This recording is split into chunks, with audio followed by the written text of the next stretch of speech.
President Kennedy meeting with Army officials during the Cuban Missile Crisis in 1962.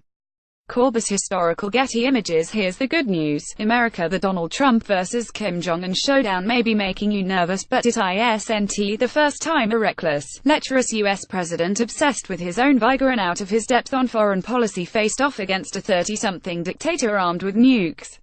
If we survive the Cuban Missile Crisis without a thermonuclear war, there's probably a way to get through this one, too.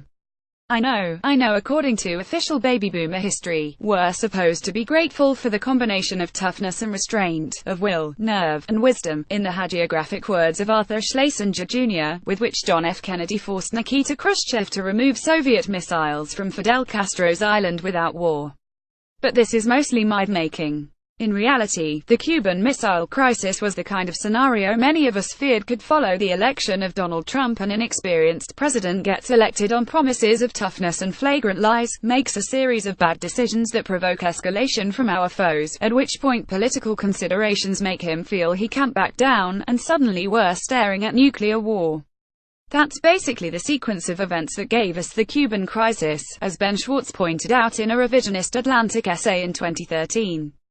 Kennedy was elected after attacking Richard Nixon over a supposed missile gap with Russia that did not exist.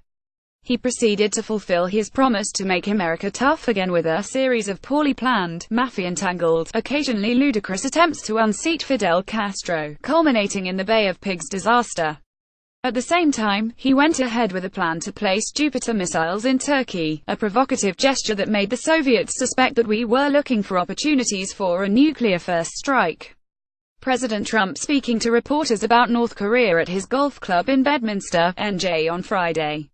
Al Drago for the New York Times. When Khrushchev responded to this aggression and incompetence with the Missiles to Cuba scheme, Kennedy decided that while the missiles did not place the United States in greater military danger, a nuke is a nuke, whether fired from Havana, Russia, or a submarine off the U.S. coast, they created an unacceptable political problem for his presidential credibility.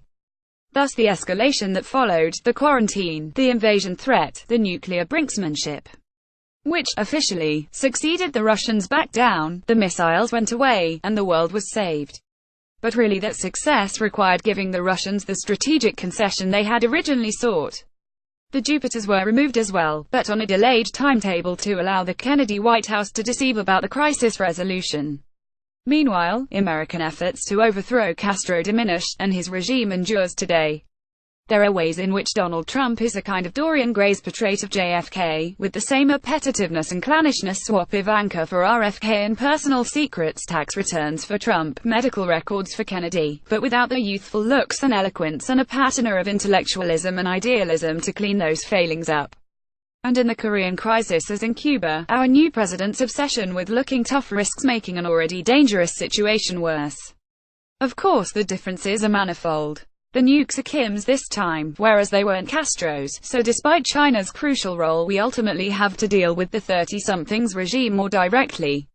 The weapon's purpose is blackmail and self-protection, with no Cold War grand strategy involved. The U.S. military seems more likely to be a restraining force in this crisis than a hawkish one. Meanwhile, Trump himself is far more publicly unmastered and privately ignorant than JFK. But in fairness, Trump also has confined his real bellicosity to Twitter, without ordering any Kennedy-esque military misadventures or escalations yet. Then again, Kennedy ultimately did get us out of his crisis unscathed, for which even the revisionist take on his failures needs to give him credit. Can Trump do the same? My sense is that he would gladly, nay, eagerly, take a version of the deal that Kennedy ultimately struck, a bargain that looked better publicly for the U.S. than in secret, that allowed him to claim success even if the reality were different. But it is harder to see how such a deal would be made, since the concessions we would have to make to Pyongyang are unlikely to be kept secret. And in Khrushchev's post-crisis loss of power, Kim can see the price of letting a U.S. president save too much face. So it's more likely that if we avert war, it will be because Trump is fundamentally a bluffer, who will issue threats on Twitter, but won't overrule his advisors if they tell him not to give an order that will leave hundreds of thousands dead. Unfortunately, the bluster and incompetence will also probably make any deal worse than it otherwise might be. But that's the nature of the Trump presidency. You root for the least bad outcome, knowing that the best one is probably already out of reach.